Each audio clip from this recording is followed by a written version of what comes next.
Good morning, good morning, good morning, good morning mga ka-showbiz. Ito na ang ating latest update para sa Barda sa araw na ito. Ina ni David Licauco naglabas ng resibo sa ganap ng kanyang anak. Tara ating pag-usapan, bigyan ng komento at reaction sa araw na ito. Pero bago po tayo magpatuloy, disclaimer lang po mga ka-showbiz, mga kapwa Barda fans ko dyan ha. Ito po'y reaction video lamang at hindi po tayo nagpapakalat ng fake news. Taliwas po sa mga sinasabi na nagkukomento sa atin dyan na nagpe-fake news po tayo. May kanya po tayong pag-iisip. Siyempre, alamin po natin yung buong katotohanan at hindi po ako magbabahagi sa inyo ng fake news dito. Lagi ko pong sinasabi na kung ito'y may katotohanan o hindi, kayo na po ang humusga at ako'y nagbibigay ng sarili kong opinion base dito sa aking ibinabahagi. Tuloy natin to mga ka-showbiz, mga kapwa Barda fans ko dyan, at siguraduhin yung tapusin ang video para mas malaman natin ang buong katotohanan. Kaya naman kung hindi ka pa nakapag-subscribe dito sa ating channel, ano pa ang hinihintay mo? Mag-subscribe na at i-hit ang notification bell para laging mauna ka sa mga bagong balitang showbiz. Panoorin at pakinggan ang buong detalye at ikaw na ang humusga. Hello po sa lahat po ng mga Barda fans, Barbie Forteza and David Licauco supporters, dahil isa na naman panibagong updates patungkol kay Miss Barbie Forteza and David Licauco. So ngayon, dahil po nagkakagulo ang ilan sa mga fans si Mr. David Licauco at marami po ang nag-speculate na si David ay katulad ng mga prior na balita bago dumating yung Holy Week, ang dami na po mga spekulasyon na nagkalat. At this time, si Mr. David Licauco na ang tumapos sa lahat ng yan. Ito na, pag-usapan na natin si Mr. David and Barbie Forteza. Dahil ang ganap ngayon kay Barbie, super chill lang si Barbie ngayon. Dahil wala siyang any post from kanyang mga ganap ngayong araw at nung nakaraang mga Holy Week. Dahil sobrang parang feeling ko si Miss Barbie medyo napagod siya sa mga sunod-sunod na proyekto niya. Kaya mas minamabuti niya ngayon na magpahinga muna for the meantime. Although may mga nakaamba na mga project itong si Miss Barbie Forteza, pero dito ay talaga makikita natin na chill lang muna ngayon si Miss Barbie. Yan.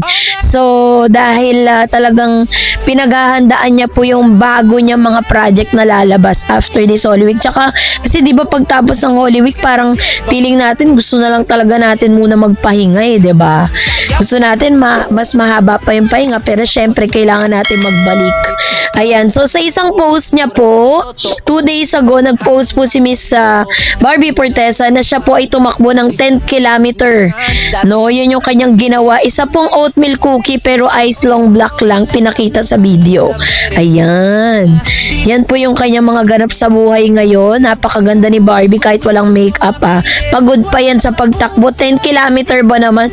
Diyos ko po Lord, kakayanin ko kaya Parang 1 kilometer pa lang pagod na ako noon. Pero siya talaga 10 kilometer long ang kanyang itinakbo. So, yun po yung kanyang mga ganap ngayon. Talagang parang may pinaghahandaan si Barbie, na todo-todo yung kanyang pagtakbo, yung kanyang pag-workout. And I think, niya na yan, talagang magiging buhay niya na yan kasi nga nasa age na rin si Barbie. So, maaaring sa kanyang pagdagdag ng mga age, bumabagal na rin kasi yung metabolism ng isang tao. Kaya kailangan niya na rin gawin yan. So, sa isang banda naman, itong si David Licauco, late niya na rin ipinost sa kanyang social media account ang kanyang mga ganap nung Holy Week kasi bali, di ba bago po dumating ang Holy Week, ang daming mga spekulasyon na si David daw ay makikipagkita na naman doon po sa kanyang rumored girlfriend na si Miss Alex Manalang. Talagang dito pa lang talaga makikita natin na yung debunk na talaga yung issue na yan. Kasi hanggang ngayon, yun pa rin talaga yung pinagdidiinan ng mga bashers si David na may girlfriend daw, ganyan-ganyan. So, dun po sa mga photos na inilabas si Mr. David Licauco sa kanyang Instagram account, makikita natin na nasa, nasa Australia. Yan, Melbourne, Australia ang nakalagay. Yan. Sa mga photos niya, Happy Easter, 2 days ago, it was posted by Mr. David Licauco. So, ito siya. Makain siya sa isang beach. Yan, pinapakita niya dyan. Tapos, nakita natin sa photos niya na nandito siya ngayon sa nakalagay Melbourne, Australia. Ayan. So, nandito siya ngayon nasa Australia siya. Doon niya in-spend yung kanyang days no, nung Holy Week. So para sa iba, mga ka-showbiz, mga ka-Pobarda fans ko dyan, sasabihin lang yan, taga-Australia din naman yung Alex eh. At saka di ba nga merong asawa si David sa Australia? Di ba yun yung ano nila dati eh. Yun yung issue nila kay David Licauco noon. Kaya pabalik-balik daw si David Licauco sa Melbourne, Australia dahil nandoon daw nakatira yung kanyang mag-ina. Yun po yung sinasabi nila noon. Sobrang tagal na pong issue niyan.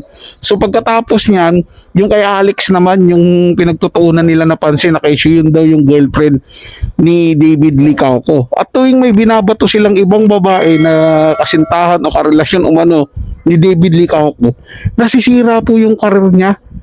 Mga ka-showbiz, mga ka-Pobarda fans ko dyan, pansinin nyo. Pero pag si Barbie Fortesa yung nakadikit doon sa pangalan ni David Licauco, ang ganda po na tinatakbo ng karir niya. Diba? Mas napapaganda po siya. So, ibig sabihin, hindi healthy kay David Licauco yung ibang mga babae o yung mga ibang paninira nila kay David Licauco na talagang sobrang nakaka-apekto sa image nito ni David Licauco. Hindi po ba mga ka-showbiz, mga ka-Pobarda fans ko dyan, pinapatunayan lang naman ni David dito sa mga litrato niya na pumunta siya doon para sa pamilya niya. At next part ng video natin, mga ka-showbiz, mga ka-Pobarda fans ko dyan, dito nyo makikita na ultimo yung nanay ni David Licauco nagpakita na rin ng resibo na walang ibang babae si David Licauco doon sa Melbourne, Australia. Na pamilya nila yun. Sila mismo magpapamilya ang nandoon na magkakasama. Di po ba? Natanging paninira lang talaga yung ginagawa nila kay David Licauco pag umalis ito ng bansa o kahit nagbakasyon man ito o saan man ito nagpunta. Lagi nilang binibigyan ng masamang pakahulugan na case yung may katagpo, may girlfriend na kasama, may mga ganyan po silang sinasabi mga ka-showbiz, mga ka-Pobarda fans ko dyan. So panoorin natin ang video para mas maintindihan natin. At kung meron kayong suggestion, komento, at sa loobin, huwag nang kalimutan na ilagay dyan sa ating comment section at pupusuan ko po yan. Mga ka-showbiz, mga ka-Pobarda fans ko dyan. Tapos, dito naman kay Ma'am si Eden Licauco, yung kanyang mami. Tinignan din natin, ayan, nandun din siya. Ayan, kasama po niya kanyang mami kasi si mami niya na si Miss Eden Licauco ay naglabas din ng mga ebidensya na sila po ay nasa Melbourne, buong pamilya sila. At dinalaw nila doon yung kapatid, yung anak ni Miss Eden Licauco, yung kapatid nga ni Mr. David Licauco. Melbourne Central Station, ayan. So, sino pa ba maghinala? Nanay na nga ni Mr. David Licauco yung naglabas ng mga ebidensya. So, wala na tayong maki-question dyan, diba? Hindi na natin pwedeng pasinungalingan na talagang nasa Australia siya kasi even yung mami niya nag-post na nandun nga si Mr. David Licauco. Kaya naman, masaya tayong lahat kasi walang masyadong issue ngayon. Walang mailabas na mga pambabash dito kay Mr. David dahil sa mga inilabas nga ni David sa kanyang mga photos, pati yung magulang niya, 'di ba? Naglabas na rin ng mga resibo para talaga mapatunayan na i-debunk ninyo yung mga sinasabi niyo tungkol sa anak niya na hindi naman, wala naman talagang katotohanan. Although sa ngayon, parang chill lang muna ang mga barda. Alam ko na sobrang inip na kayo sa kung ano mang magiging ganap ni Barbie. Barbie at ni David Licauco, kasi kung naiinip kayo, naiinip na rin ako, no? Kaya talagang nag-aantay din po tayo ng ilan sa mga kaganapan. Mahirap naman po na mag-iimbento tayo ng mga kwento patungkol kay Barbie at David, 'di ba? Ayoko naman na paasahin kayo sa isang bagay na hindi naman totoo. So much better minsan hindi po ako nag-a-update sa inyo kasi ayoko po mag-imbento ng mga balita. Pero as of now, yung mga photos and videos na yan magpapatunay talaga na sila po ay may kanya-kanyang buhay, may kanya-kanyang ganap sa buhay. Pero hindi po pinapatunayan nito na sila po ay may mga jowa na. Si Barbie po is talagang 100% single and ready to mingle. Ganon din naman si David Licauco. 'Di ba? Kasi kung totoong may girlfriend yan at totoo yung issue nila ni Alex, edi sana ngayong Holy Week nagtampisaw na naman yan kasama yung girl, 'di ba? Pero yun nga, friendship lang talaga yung may nila yung labanan nila dito At parang pinapatunayan ni David Licauco dito na talagang nagfo-focus muna siya sa kanyang business, sa career at sa athletes, na yung kanyang bagong career na pagiging isang atleta, yun talaga yung pinagtutuunan niya ng pansin. Kung ako naman kay David, mas okay na dun na lang kaysa naman sa ibang bagay. Kasi kapag nalilink kasi si Mr. David sa ibang girl, nasisira yung pangalan ni David kung ano-anong paninira ginagawa sa kanya, kung ano-anong panlalait ang ginagawa kay David sa social media. So much better, maganda yung ginagawa niya, naglalabas siya ng mga resibo para at least talagang totoo talaga yung mga kaganapan, 'di ba?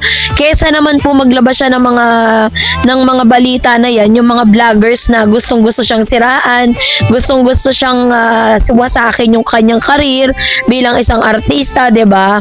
So sa ngayon, very chill, talagang maganda yung kaganapan sa kanila ngayon na talagang although sabihin na natin na talagang friendship naman talaga si David at si Mr. David at Miss Barbie Forteza. So sa ngayon, wala naman silang problema kinaharap ngayon. Ang basang inaantay lang natin ang comeback ng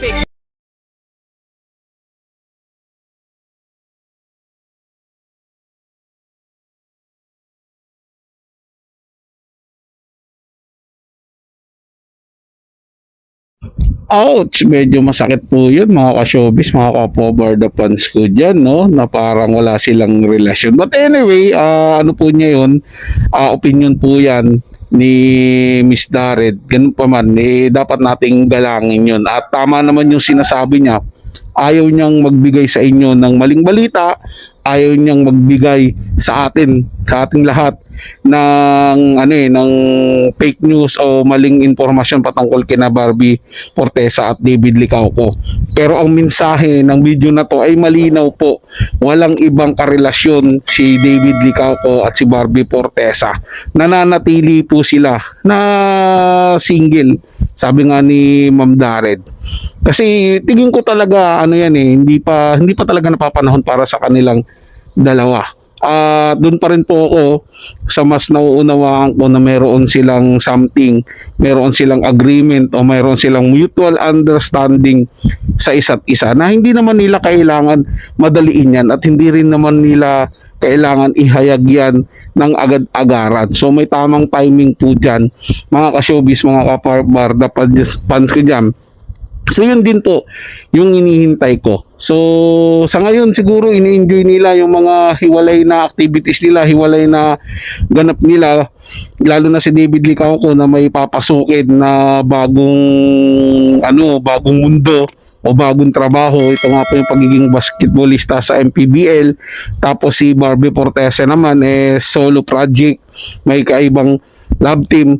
At gayon pa man mga ka-showbiz, mga ka-Pobarda fans ko dyan, sinisigurado naman ng GMA7 na matutuwa po tayong lahat ng mga tagahanga ng Barda dahil may comeback na po ang Barda at niluluto na po yan, pinaplano na po yan at sinabi naman yan at ibinalita na po, di ba, kamakailan ng GMA7 ang patungkol doon sa pagbabalik ng tambalang Barda nga. So yun po ang intay natin.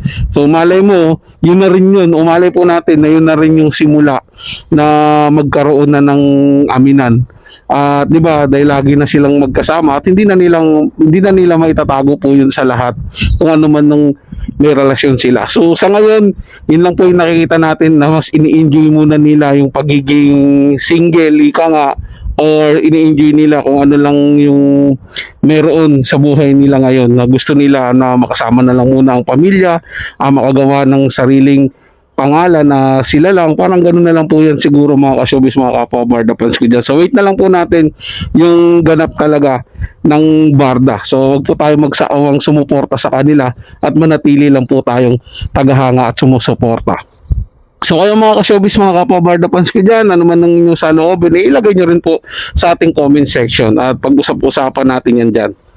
Para sa mga bagong balitang showbiz, ugliing tumutok dito sa ating channel at mag-subscribe at i-hit ang notification bell para laging updated ka sa mga bagong balitang showbiz.